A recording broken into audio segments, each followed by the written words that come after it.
Okay, all right. I'm Salma Quraishi. Welcome to Neuroscientists Talk Shop, the University of Texas at San Antonio's neuroscience research podcast. It's December 3rd, 2020, and today we're talking with Brian Wiltgen, who is associate professor in the Department of Psychology and Center for Neuroscience at UC Davis. Hi, Brian. Hi. Brian's lab studies the cellular and molecular mechanisms of memory consolidation and retrieval in the hippocampus and neocortex. His work carefully dissects components of this memory network by recording and manipulating spatial and contextual behaviors with a formidable array of opto and chemogenetic tagging and simulation tools in transgenic mice. So today in our Zoom, we're joined by fellow learning and memory behavior and circuit specialists, Isabel Muzzio. Hi, Isabel. Hello. We've got Tony Burgos-Robles. Hi, Tony. Hello. And Matt Wanat. Hey, Matt. Howdy. Brian, you've spent a lot of time thinking about the hippocampus and its role in memory networks that underlie memory consolidation and retrieval. And in the last few years, you've shown with spatial and temporal specificity that area CA1 is required for reinstating patterns of cortical neuron activity associated with learning and retrieving contextual memory. And through careful circuit manipulations, you've shown that there are actually a lot more complicated dynamics at play in the cortical hippocampal memory network that depend on the source and the timing of inhibition and excitation in the CA1 network. And that's your most recent paper. So there's so many interesting points of discussion on tools and tech in that work that you guys should by all means pick up and run with at any point. But it seems like a really interesting component of that work is this idea that fast inhibition, or there's a sort of a differential temporal component to inhibition. So fast optical inhibition disrupts memory, while slower inhibition through chemogenetics leaves network retrieval processes intact. So can you just kind of say something about that work, and that's largely centered on retrieval, and maybe comment on how it connects to some of your larger ideas about contextual binding as the machinery of consolidation? Yeah, I mean, I would. So you're right. The stuff that that you're discussing has to do with memory retrieval, and how in some cases other brain regions can compensate if the hippocampus goes offline, particularly when the hippocampus goes offline slowly. That seems to create a situation where other brain regions can take over, which means they do contain some of the information that's needed, at least for pretty basic fear memories, like just recognizing the context. And if the hippocampus goes offline very quickly, no one has time to pick up and cover for the loss of the hippocampus. So, but it's not confined to retrieval. Actually, some of the first stuff I worked on in graduate school dealt with learning, and the thing that had come up in the lab that I was in was that you often didn't need the hippocampus for learning either. So in some situations, for example, if you are to lesion or damage the hippocampus, let the animals recover for a week or so, there's some things they can do perfectly fine that you might, like contextual learning, that we didn't think they'd be able to do. But again, if the hippocampus went offline rapidly during the learning, they were impaired. So it seems like both during learning and during retrieval, there are these, interesting interactions taking place between the hippocampus and other brain regions. And depending on, how quickly those interactions are occurring, or how, prolonged the hippocampus was offline, you can often learn without the hippocampus and retrieve information without the hippocampus, which we find interesting because, like I said, we think it means that these other brain regions have sufficient information to retrieve at least some aspects of the memory. It's interesting that what you mentioned, because the Deiserov paper that was published a few years ago showed the same effect for the remote memories. Yeah. So maybe you want to discuss a little bit that idea, but it's interesting to put things in context that it's not just learning or retrieval of a memory, but also the remote memory that can be affected by these compensatory mechanisms. Yeah, I mean, if you think about it, right, you ever work in a lab that, the animal is very smart and crafty which means their brain is very smart and crafty, and they will find other ways to learn, right, if they need to. And you see it all the time, even with, human patients who have damage to some parts of the brain. You get compensation, and sometimes other regions can take over and do the learning. They usually, you have to probe very carefully to find that, often the learning isn't the same, right? It's different in some way. So the other regions are, they have access to or are learning a little bit differently than, let's say, the hippocampus might. But if the task is to survive under a lot of conditions, they can figure out how to do it, how to remember the context well enough to know that it's bad.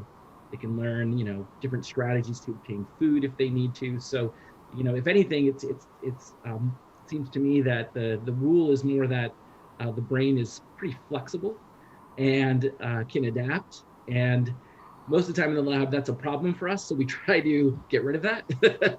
But in reality, I think it's an adaptation. And sometimes we talk about it.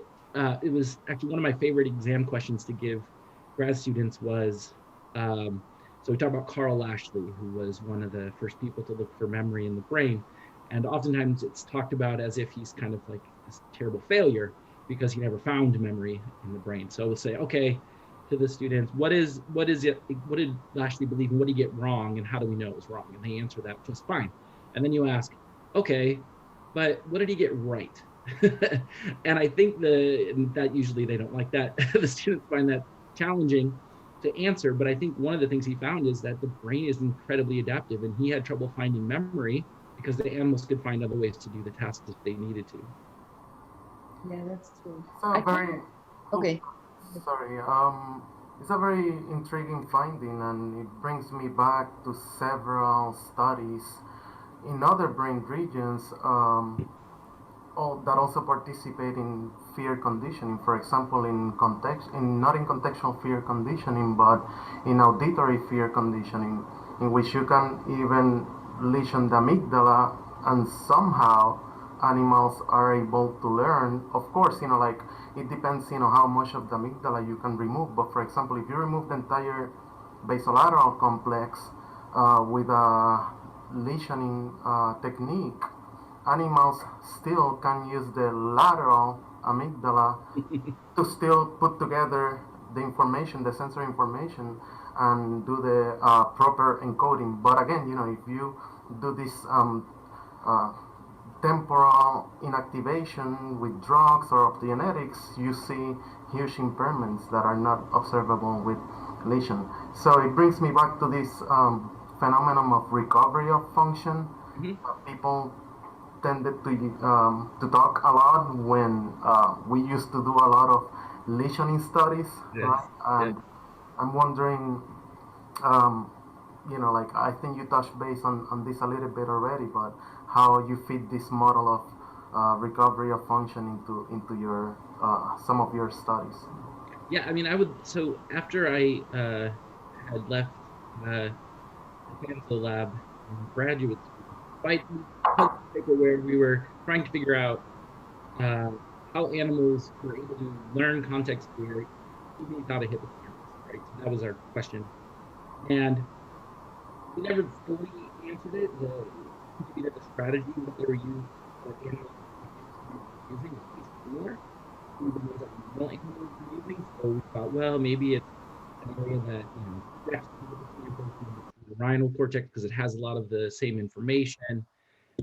But subsequently, they found that at least one area that seemed to take over was the medial prefrontal cortex. So the lab had found that if you lesion the hippocampus, they could learn, but not if you inactivated the medial PFC. So it seemed to be that somehow, and we don't know the mechanism, without a hippocampus, the medial prefrontal cortex is able to take over and compensate and learn that information. And Ray Kesner had found similar things with the prefrontal cortex and the hippocampus in some of his spatial learning tasks, where if they only had to remember for a short period of time, they could use either the hippocampus or the prefrontal cortex. So you take one out, right? It's like whack-a-mole. Take one out and the other one pops up and does it.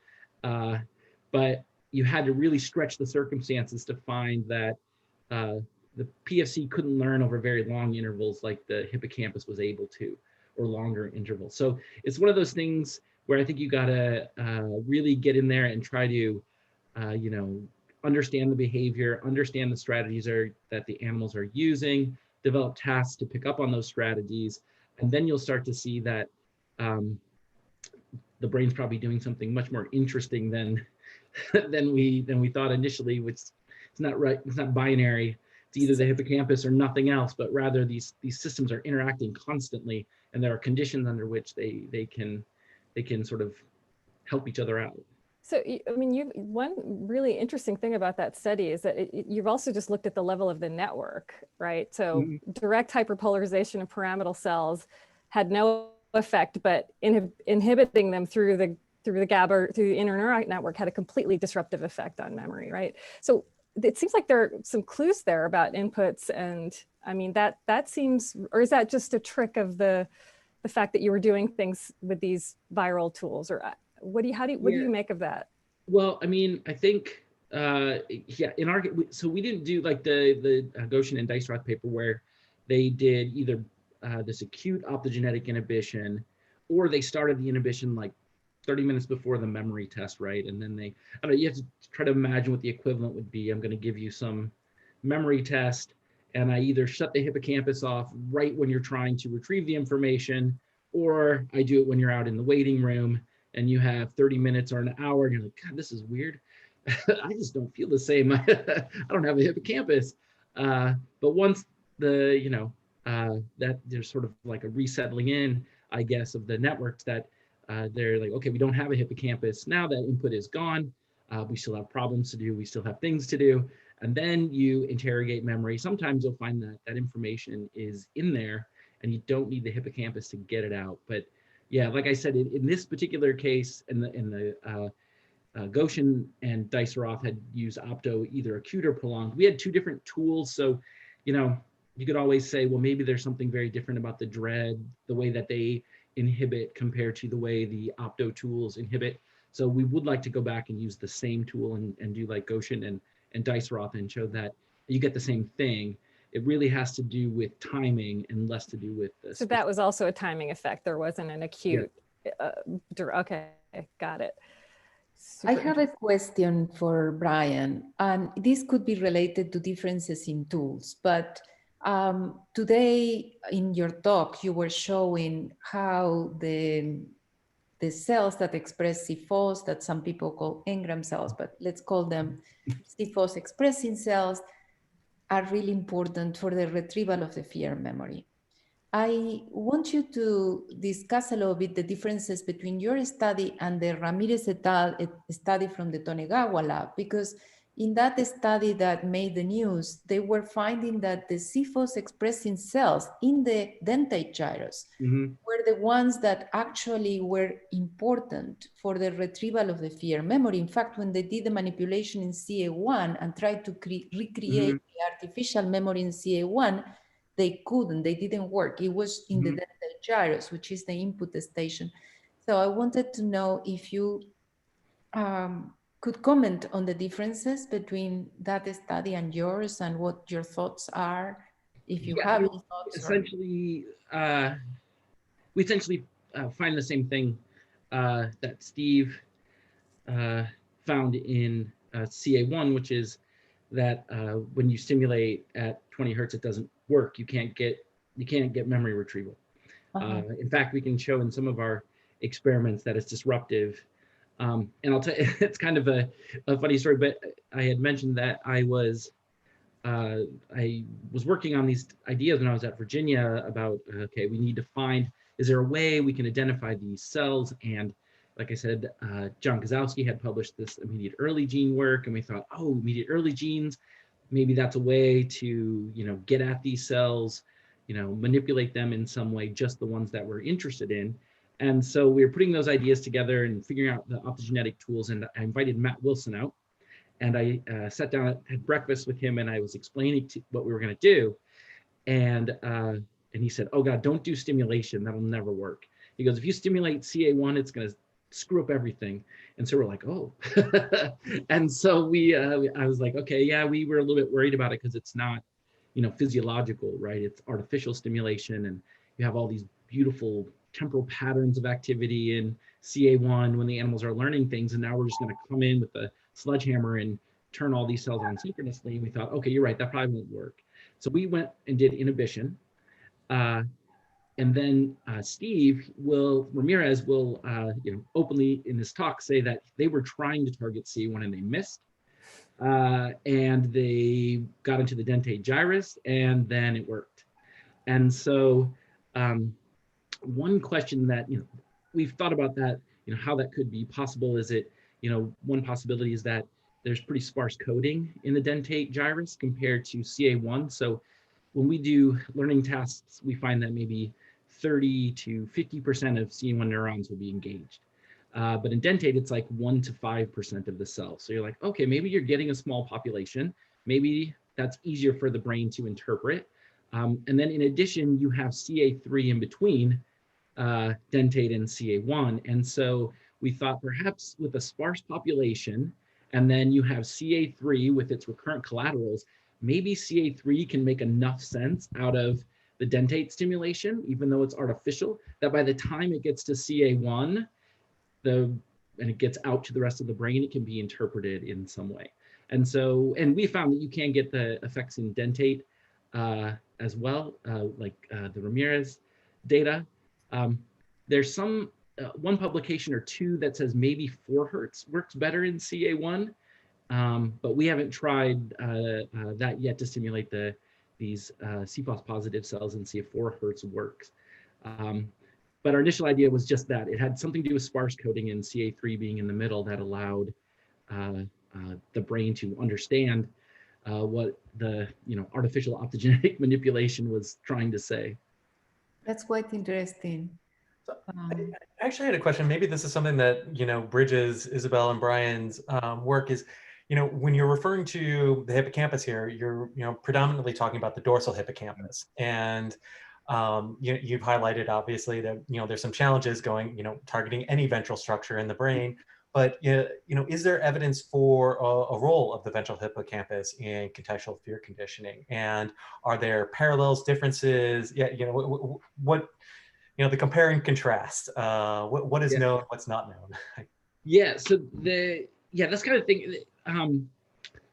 For a while, people would, when they were talking about and you see this sometimes even now in papers, they'll talk about dorsal as like the cognitive part of the hippocampus and the ventral is the emotional part. And so people would often think, oh, the ventral is doing context fear and tone fear and all that. But it turns out that both are involved. And so a lot of the early manipulations, let's say in the Morris water maze, was a spatial task, they were getting deficits with the manipulations of dorsal, but not ventral.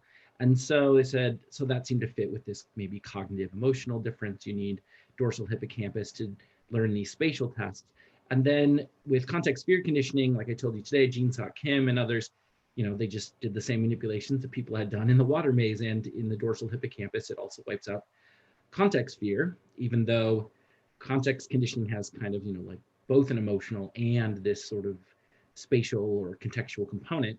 But you also need the ventral hippocampus to learn context fear. So that's one difference between that in the water maze, which the spatial learning, I mean, this isn't, not completely true because there are some ventral studies, but that the dorsal hippocampus seems to be more important for the spatial learning and not so much ventral, at least when the spatial learning, sorry, I know Isabel will correct me here, when the spatial learning is very precise and you're asking the animal to maybe remember a precise location. But when you get to context fear conditioning, you need both the dorsal and the ventral hippocampus. And we think that's partially because the ventral hippocampus is the gateway to structures like the amygdala or medial prefrontal cortex, which are going to modulate the fear response.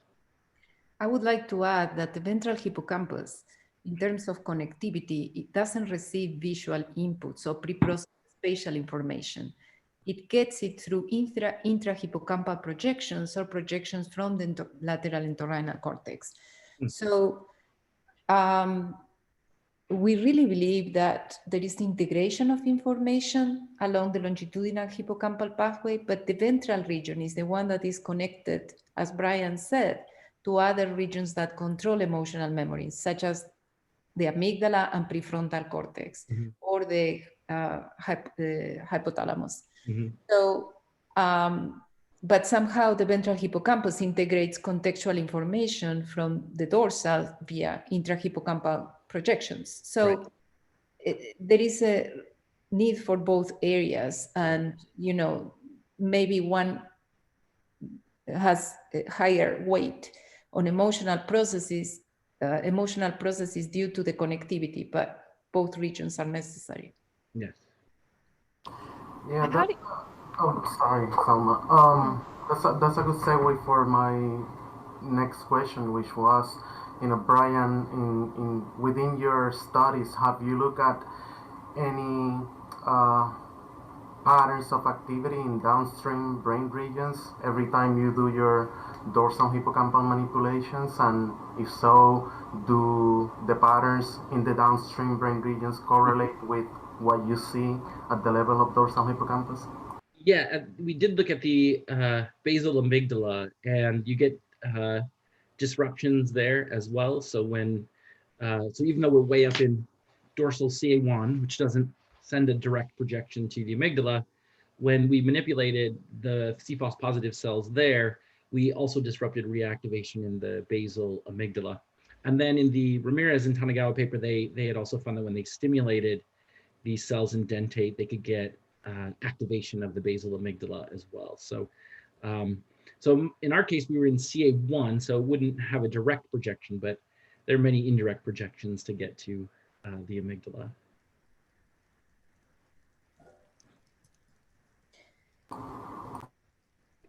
I have a question about context, encoding context. So context is sort of a more diffuse, context sort of run into one another, and they're sort of associated with a time-locked event in the trace, in the fear conditioning that you guys do.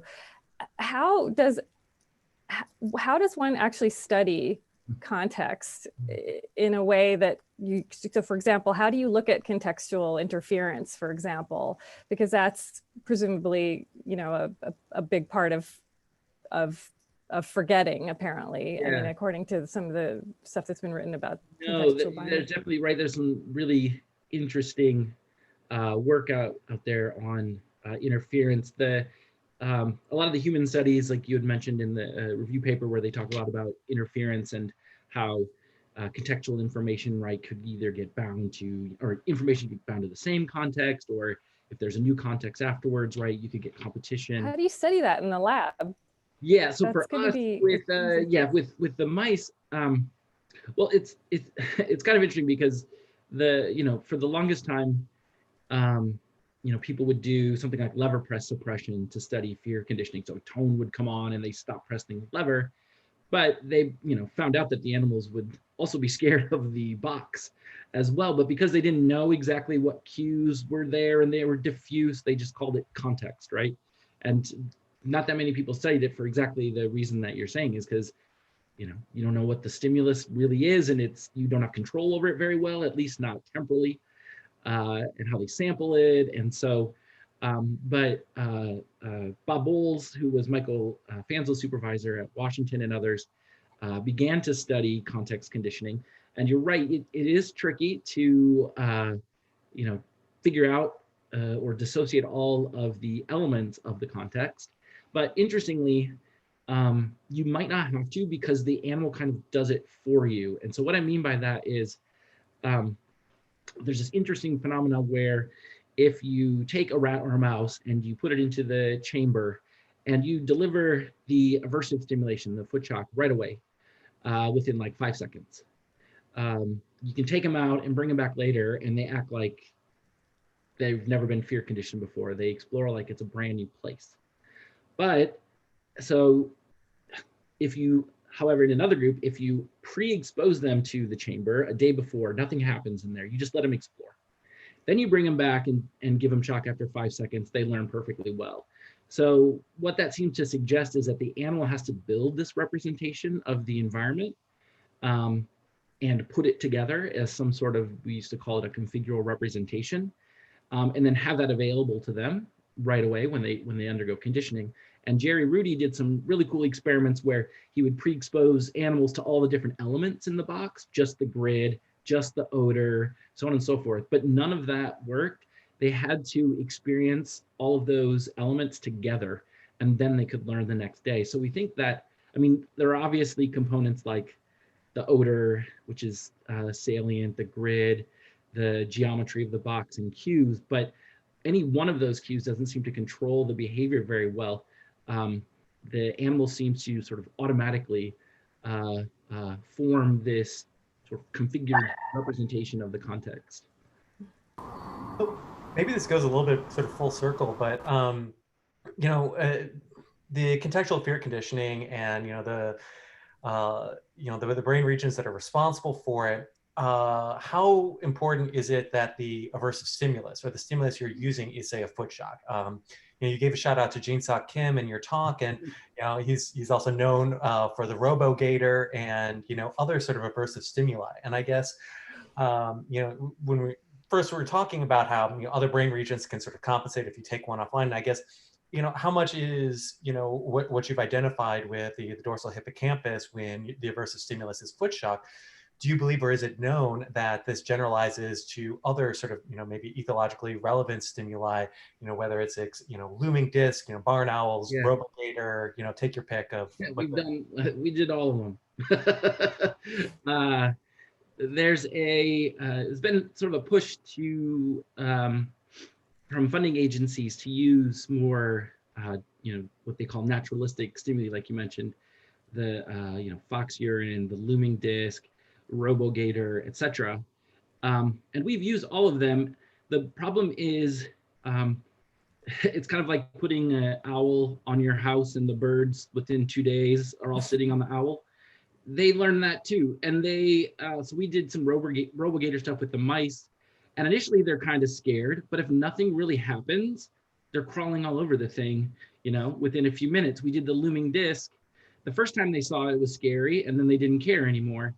And so even though you could say that, in some way foot shock is artificial, it is a painful, scary event, and it engages their natural defensive systems fantastically. And I think this goes back to your question about the hippocampus. I actually think that's one reason that there were a lot of these, effects that people were finding with context fear conditioning, was that because the learning is so rapid. And a lot of times with fear conditioning, just a single trial and they learn fantastically. With a lot of the appetitive or reward tasks that we've done, you have to do a lot of trials before you start seeing the learned behavior. And it seems like when you start doing lots and lots of trials, you don't need the hippocampus anymore. And so I think it's kind of an accident that, fear conditioning works so well and you get these big hippocampal deficits, but I think it's because it's so fast. Now, Richard Morris has done these single learning trial tasks like the event arena where they, he has to give them a lot of pre-training so they know the basic rules, right? He calls it a schema, but then they can learn, if you give them that, they can learn in a single trial, and that's appetitive, but it depends on the hippocampus. So I think the rapidity, the speed at which you learn has a lot to do with it. And most of the time, right, in the human studies, they're looking at episodic memories. They've only happened to you one time. You didn't get 600 trials pressing a lever. Like I said, the rest of the brain will figure that out if the animal's hungry, even if it doesn't have a hippocampus. Cool. I think that the question about the hippocampus and the role that it plays in context is referring a little bit to the previous question. My mind kept thinking about that.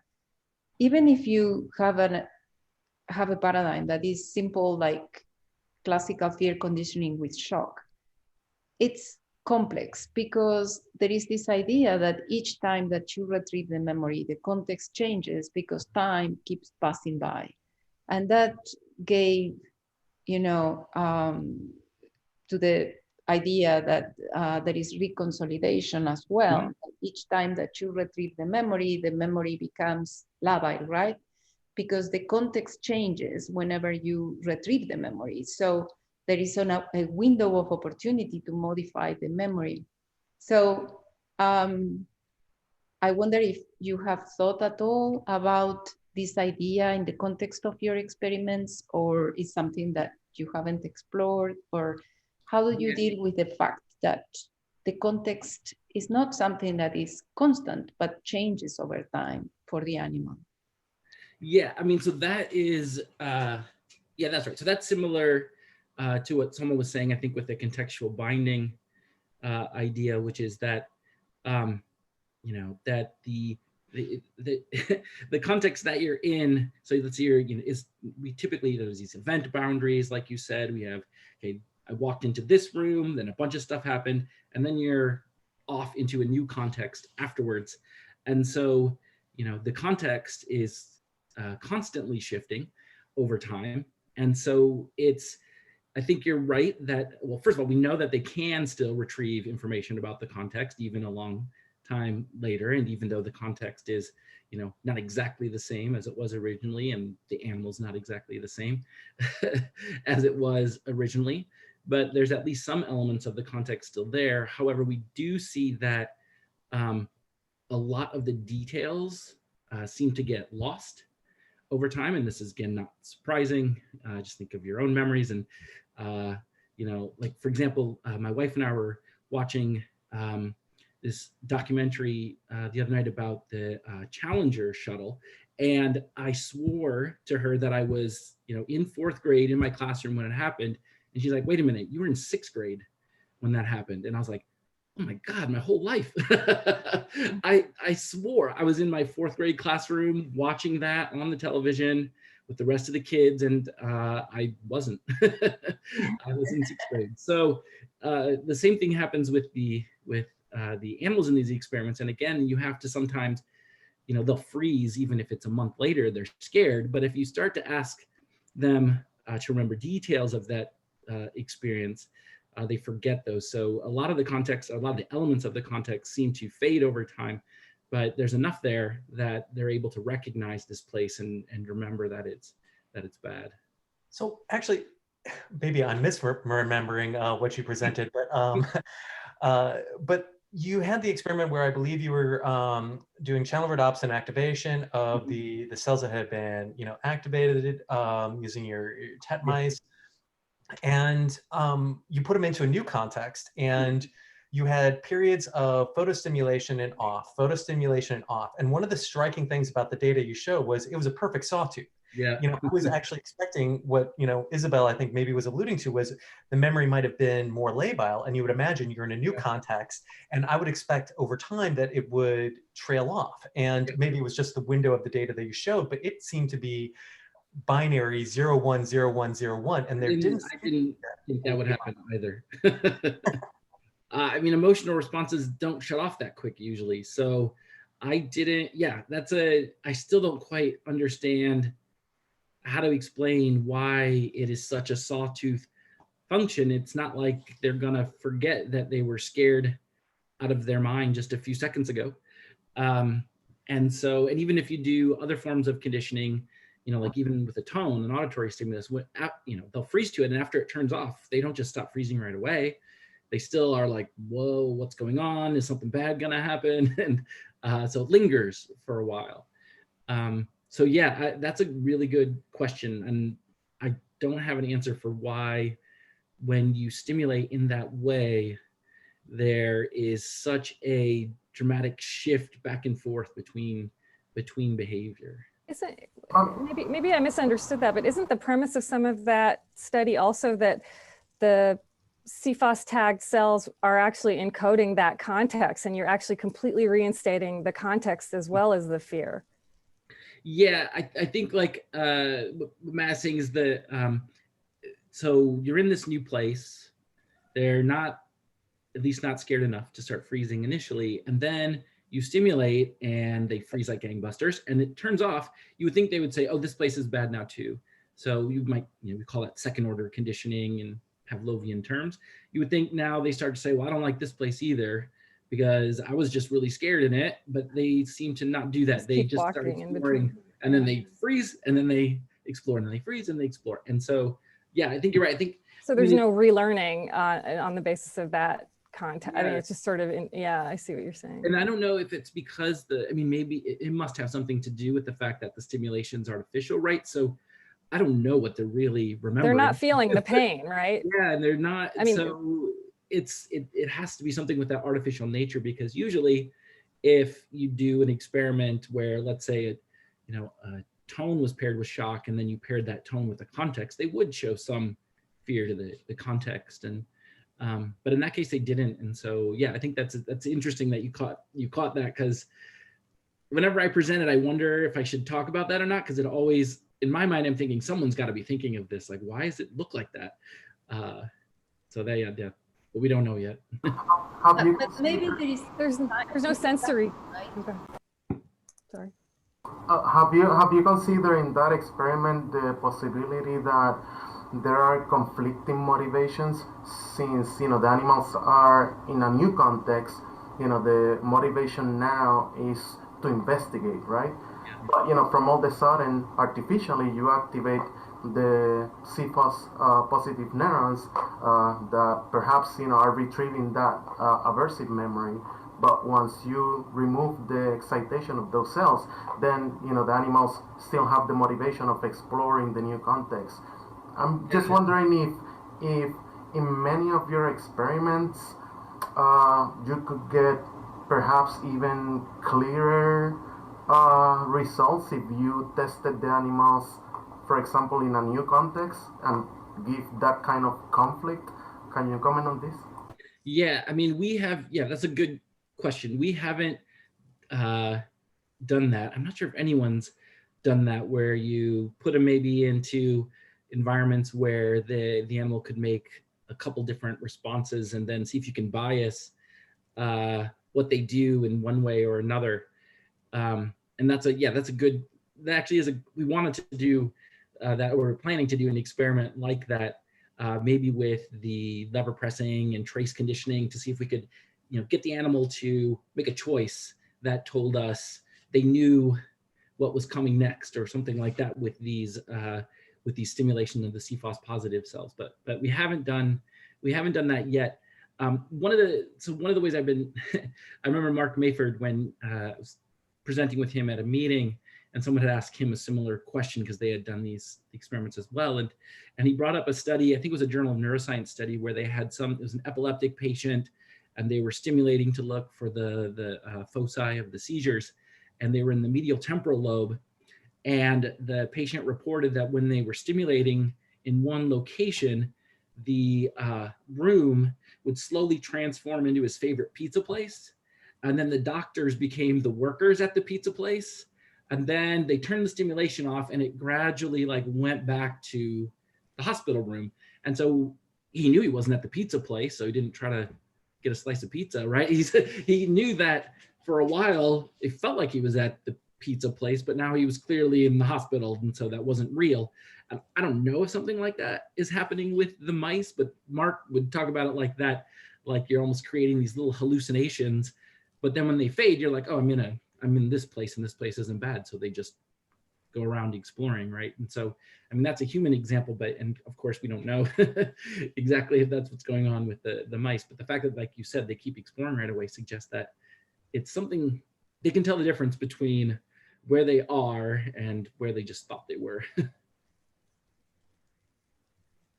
Right. I think it's significant, though, that the sensory stimulation is not there for new learning. It's really just like that moment when you see a shadow and think, oh, it's like something's happening around you. I mean, I've had that. We've all had that sensation, right? Where then you're like, okay, wait.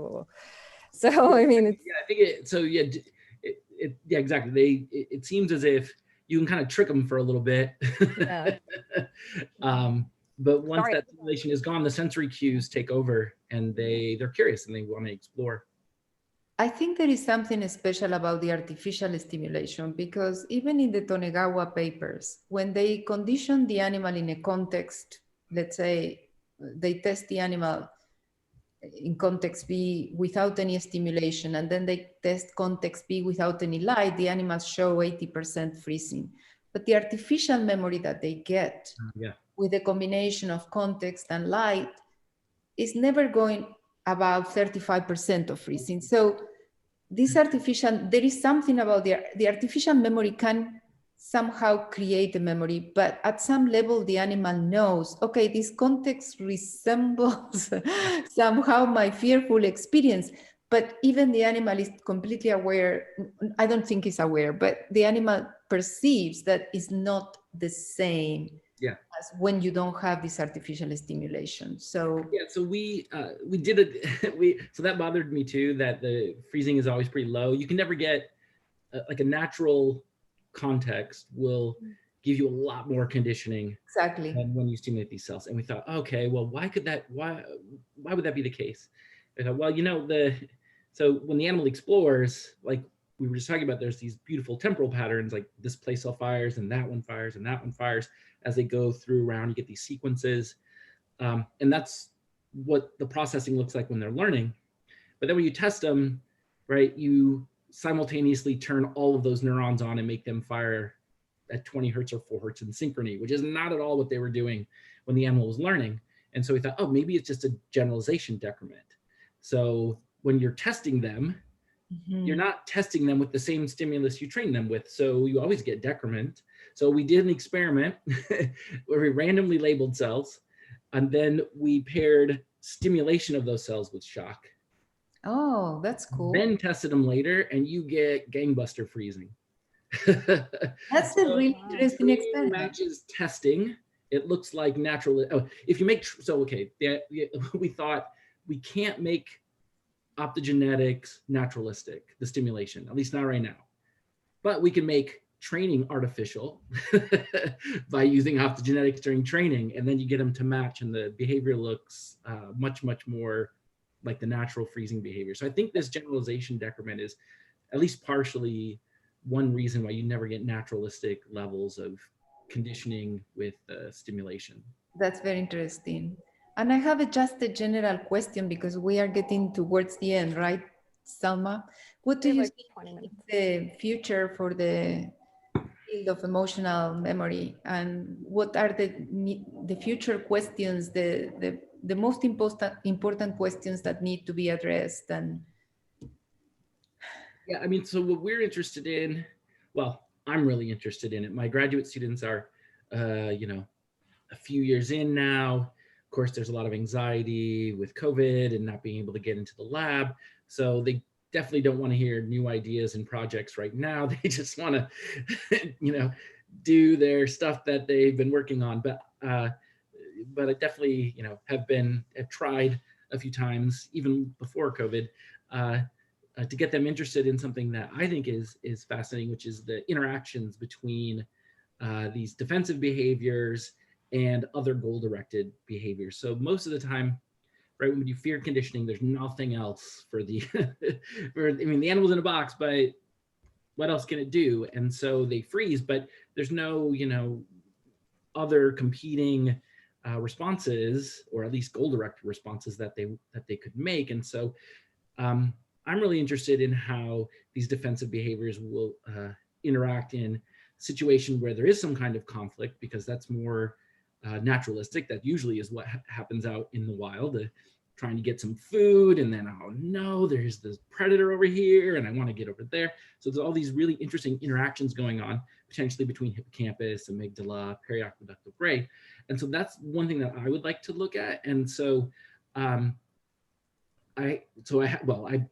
have the equipment. I've even done some pilot studies where we're doing where the animals are in there lever pressing for food, and then we do the conditioning in the background, fear conditioning in the background. So every once in a while a tone comes on, and it's paired with shock and so on and so forth.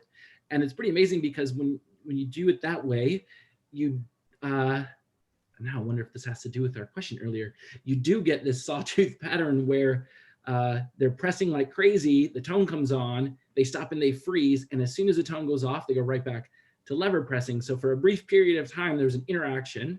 I want to make this response, but this thing is bad, so I'll hold off, and then I'll go back to doing what I was doing before. And so those are that's the kind of the situation that I think would be interesting to look at. So we would see the fear conditioning system in action, but then also see it interacting with the hippocampus, most likely the ventral hippocampus, which is, I guess these older theories of the hippocampus were all about behavioral inhibition. But the hippocampus, want and other regions sort of motivating the animal to, let's say go get food, but in the presence of other stimuli that are saying, no, it's dangerous right now. And I think looking at those interactions would be fascinating. And so maybe I can convince my next graduate student to. I already have some ideas for you to do it with contextual information as opposed to auditory cues. We can talk more offline if you like. This was where I got into, it was kind of what Salma was saying. When you start doing, you saw the contextual experiments today, but if you wanted to, let's say, turn off the hippocampus, at key moments of learning, well, you don't exactly know when they're learning the context, right? Because they're just, the cues are in the background. And so we started doing trace conditioning, because then we have a stimulus that we can control. It still depends on the hippocampus.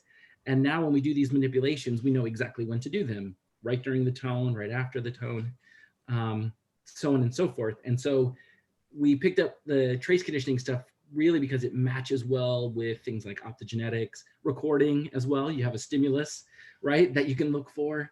The photometry stuff we've been doing, again, you want to time lock everything to that stimulus and see what's going on.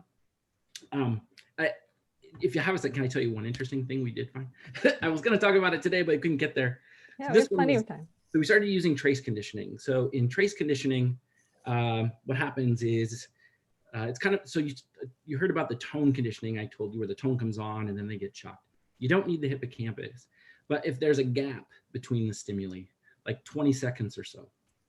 So now the animal, like a tone turned on, but then it turned off, and then nothing happened for 20 seconds. And then the animal gets the shock. In order to learn that, you do need the hippocampus. And so the predominant idea has been, well, that's because when the tone turns off, the hippocampus has a memory of it, and it keeps it alive, right? It's just reverberating around in the hippocampus. And so by the time the shock comes around, their hippocampus is still thinking about the tone, and that's how the animals are able to learn those two things. Well, we were reading a Tolman paper in, because we had a whole memory meeting devoted to cognitive maps a couple quarters ago. And at the end of one of the Tolman papers, I think it was the review, he talked about how so many things are learned after they happen. So an experience will happen, and then you'll sit there and think, wait a minute, what just happened to me? And try to figure out, what caused what, beforehand. And so a lot of the learning might happen after the trial has ended. We thought, well, that's kind of interesting. And there's some, Isabel, as you know, there's this reverse replay that you'll get if a rat runs down a track and you see the place cells, when it gets food, it goes backwards. Like it replays the path it just took. And so we thought, I wonder if that happens for trace conditioning. And so my student, Kyle, who we didn't have a chance to talk about his data today, he's done some experiments, and that's what we find. So if you do a conditioning trial, but then silence the hippocampus afterwards for a few seconds, they can't learn. But if you do the learning trial, wait 2 more minutes and inactivate the hippocampus, nothing happens. So we do think that actually there might be this sort of retrospective learning with trace conditioning that the hippocampus is involved in. That I never would have thought of doing that experiment before until we read the Tolman paper. But now it's another thing we're wondering, which is that, in some of these tasks, after the adverse event happens, does the hippocampus and the rest of the brain still continue to work on it and try to figure out, like, what the heck was that? There was a noise and then that thing, I'm like, what? And it continues to work on it. And there might be a lot of learning that takes place after the trial, which I think is really interesting. That is a very interesting idea, because in the field of place cells, you mentioned there is this phenomenon called the reverse replay. So when the animal stops, the sequence of place cells that are active when the animal is navigating play, but in reverse order. Mm-hmm. And when those findings were first reported, people were wondering, right? Why in reverse order? Yeah. So maybe your results could give a solid explanation to why the replay happens in reverse order is because, you know, the animal is thinking backwards about the experiences that they happened. Yeah, I mean, so it's really fascinating because so the animals are able to learn, let's say when the delay is like 20 or 30 seconds, but you push it to like a minute. So the tone happened, but then a minute goes by or something. Then they don't learn. And so we started to wonder, like, is that too far for replay? Can reverse replay not go that far back in time for the animals? And then, you know, so like I can put things together in the last 20 seconds, but, you know, I think about my dog 20 minutes ago and it's already out of his mind. He's not thinking about it at all. And so we have David Foster is now at Berkeley. And so I went down and presented this at his lab, and we're desperately trying to collaborate with him. So, because he can record from hundreds and 200, 300 neurons simultaneously. And we want to do some of these tasks and look for replay, reverse replay, and see if that might actually be mediating some of the learning in this case. That's very interesting. Such exciting stuff. So I think we are getting to the end here. So unless anyone has anything else, I'm gonna maybe let you go to your day. We've already done about 50 minutes, I think, yeah. But this is great. We could just go on and on. You know, this is fantastic. And I really appreciate you playing along with us, and hope you enjoyed it. We enjoyed it. And everyone, this has been Neuroscientists Talk Shop. Thanks very much. Bye. All right, thank you.